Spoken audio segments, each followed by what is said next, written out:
Dr. Wise, the channel for true story lover. ایک پراسرار اور دلوں کو چھوتی ہوئی تحریر۔ کون صاحب؟ ہم بچپن سے دیکھتے آئے تھے کہ ہمارے برابر والے گھر میں 5 بہنیں اور 3 بھائی رہتے تھے۔ ان کی والدہ کا انتقال ہو چکا تھا جبکہ والد کا بعد میں ہوا۔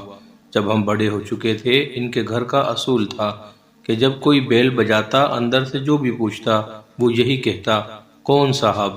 میری عادت تھی میں مذاق میں کہتی، آنٹی، صاحب نہیں صاحبہ۔ ان تمام بہنوں کی عمر کافی تھی، کچھ امی سے بڑی اور کچھ چھوٹی تھی۔ ہمارے بڑے ہونے تک ایک ایک کر کے تمام بہنوں کی شادی ہو گئی اور پھر بھائیوں نے بھی کر لی، مگر ایک بہن جن کی ابھی تک شادی نہیں ہوئی تھی اچانک سیڑھیوں سے گر کر حادثے کے شکار ہوئی اور انتقال فرما گئی۔ شادی کے بعد امی کے جانا ہوتا تو آنٹی وغیرہ میں سے کوئی نہ کوئی گھر آیا ہوتا، دروازے پر دعا سلام ہو جاتی۔ طبیعت کی خرابی کے سبب میں امی کے پچھلے 2 ماہ سے نہیں جا سکی تھی۔ امی کے گھر بھی صرف بھائی اور امی ہوتے تھے کیونکہ اللہ کی کرم سے ہم چاروں بہنوں کی شادی ہو چکی ہے۔ ایک دن میرا دل بہت گھبرا رہا تھا، سردیوں کی رات تھی۔ میاں کو 10 بجے دوست کی کال آئی، میں کراچی سے آیا ہوا ہوں، فوراً آ جاؤ۔ بہت دن بعد دوست مل بیٹھے تھے۔ جاتے جاتے بیٹا بھی بابا کے پیچھے لگ گیا تو وہ مجھے امی کے گھر کی سڑک کی طرف اتار کر چلے گئے۔ لائٹ گئی ہوئی تھی، بیل بجانا بیکار تھا۔ میں نے موبائل نکالا، کال کی تو پیکج ختم۔ دل میں پہلے ہی عجیب سی کیفیت تھی۔ میں نے گھوم کر گلی سے جانے کا فیصلہ کیا کیونکہ امی کا بیڈ روم گلی سے قریب تھا اور سڑک سے دروازہ بجتا تو آواز نہ جاتی۔ میں لمبا چکر کاٹ کر جب گلی میں داخل ہوئی تو 2 گھر گزر کے امی کا گیٹ دور سے ہی نظر آ گیا کہ تالا لگا ہے۔ میری سانس پہلے ہی پھول رہی تھی۔ گلی میں گھپ اندھیرا اور میری بالکل ہمت نہیں تھی کہ میں اپنے گھر تک پیدل جاؤں۔ میں نے برابر والی آنٹی کا دروازہ زور سے بجایا، کوئی آواز نہ آئی۔ میں نے پھر اور زور سے بجایا مگر جواب نہ آیا۔ میں مایوس ہو کر پلٹنے لگی تو آواز آئی، کون صاحب؟ میں نے شکر ادا کیا اور کہا، آنٹی میں شہلا، دروازہ کھولیں۔ میرا یہ کہنا تھا کہ دروازہ کھل گیا۔ میں بے فکری سے اندر داخل ہوئی مگر چونکی۔ دروازے کے پیچھے کوئی نہیں تھا اور سامنے لاؤنج میں ڈائننگ ٹیبل پر موم بتی جل رہی تھی۔ مجھے لگا آنٹی جلدی میں ہوں گی، دروازہ کھول کر کچن یا واش روم وغیرہ چلی گئی ہوں گی، مگر بھابھی وغیرہ بھی نظر نہیں آ رہے تھے۔ میں تھک چکی تھی اس لیے جا کر ڈائننگ ٹیبل پر بیٹھ گئی۔ بیٹھے بیٹھے جب کافی دیر ہو گئی مجھے سناٹے سے خوف محسوس ہوا اور پیٹ میں ہول اٹھنے لگے تو میں نے آواز دی، آنٹی کہاں ہیں؟ بہنوں میں سے کوئی نہ کوئی ہوتا تھا۔ میں نے باری باری سب کا نام لے کر پکارا مگر جواب نہ ملا۔ اب مجھے بے حد گھبراہٹ ہونے لگی اور میں نے سوچا کہ میں فوراً یہاں سے چلی جاؤں۔ جیسے ہی میں نے سوچا کہ میں یہاں سے نکل جاؤں تو میں اٹھ کھڑی ہوئی مگر اچانک مجھے اپنے کاندھے پر کسی کے ہاتھ کا دباؤ محسوس ہوا۔ میں نے تھوک نگل کر ہمت کی اور پیچھے مڑی مگر میری آنکھیں دہشت سے پھٹ گئیں کیونکہ میرے پیچھے کوئی نہ تھا جبکہ کاندھے پہ ابھی بھی لمس محسوس ہو رہا تھا۔ میں نے فوراً پرس اٹھایا اور ایک قدم بڑھایا ہی تھا کہ ڈائننگ ٹیبل پر رکھی واحد موم بتی بجھ گئی اور کمرہ اندھیرے میں ڈوب گیا۔ میرے منہ سے اچانک اوئی نکلا اور میں نے کچھ ٹٹولنے کے لیے جیسے ہی ہاتھ بڑھایا سامنے والے کمرے سے کلچ کر کے آواز آئی، پھر ہلکی سی روشنی باہر آئی اور پھر دروازہ مکمل کھل گیا۔ سب سے چھوٹی آنٹی ہاتھ میں ایمرجنسی لائٹ لیے باہر نکلی اور ایک دم مجھے دیکھ کر خوشی سے بولی، ارے شیلا تم کب آئی بیٹا؟ میرے حواس اب تک سلب ہو چکے تھے۔ مجھے ایسا لگا وہ آنٹی نہیں، وہ بھی کوئی پراسرار چیز ہیں۔ میں انہیں بس دیکھتی گئی۔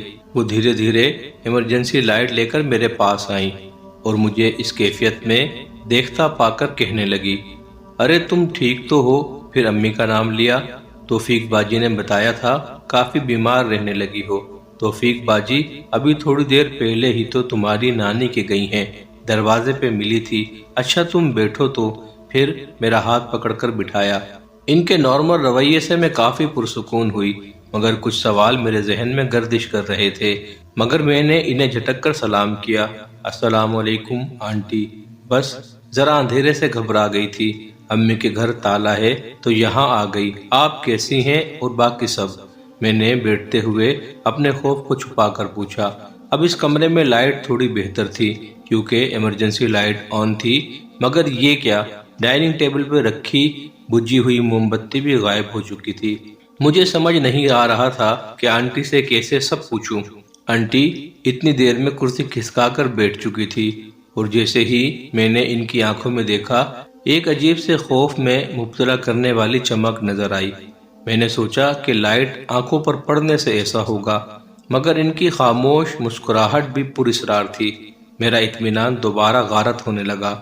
انہوں نے مسکرا کر مجھے کہا، پریشان ہونے کی بات نہیں، لائٹ ابھی آ جائے گی۔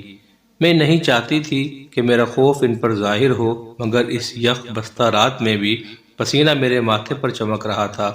میں نے بات سے بات نکالی، بھابھی لوگ نظر نہیں آ رہے؟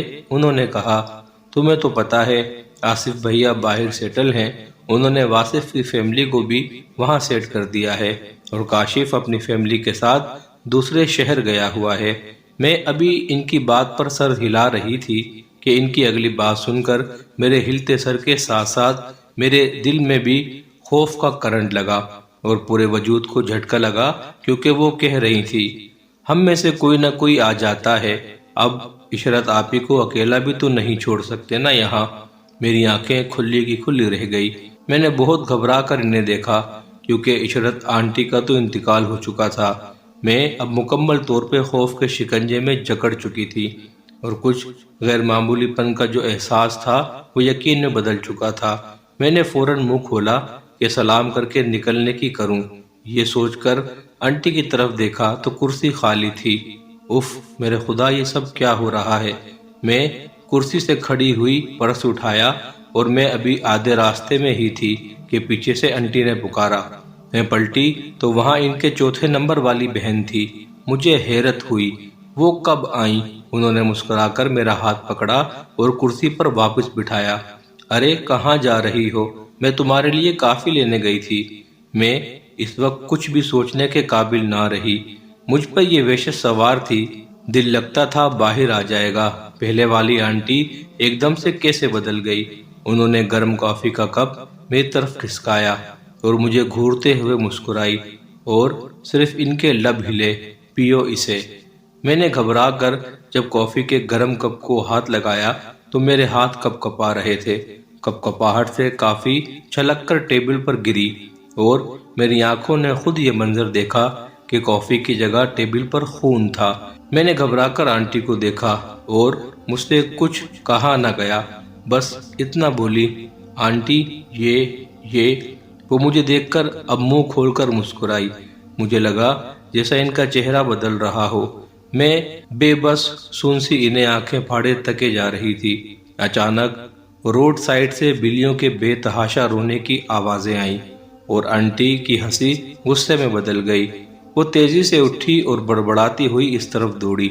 ابھی بتاتی ہوں انہیں۔ ان کے نکلتے ہی جیسے میں کسی ٹرانس سے باہر آئی، تیزی سے بھاگتے ہوئے گلی والے دروازے تک پہنچی اور گلی میں نکل کر بھاگنے لگی۔ یہ بھی نہ دیکھا کہ امی آئی ہیں یا نہیں۔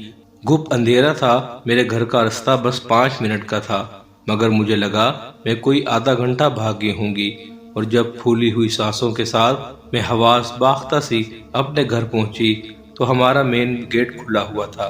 میں تیزی سے اپنے پورشن کا زینہ چڑھ گئی کہ کوئی اکیلا آنے پہ باتیں نہ بنائے، پر میرا پورشن لاک تھا۔ میں نے سر پکڑ کر، اف پورشن تو لاک ہے، چابی ہسبینڈ کے پاس ہے۔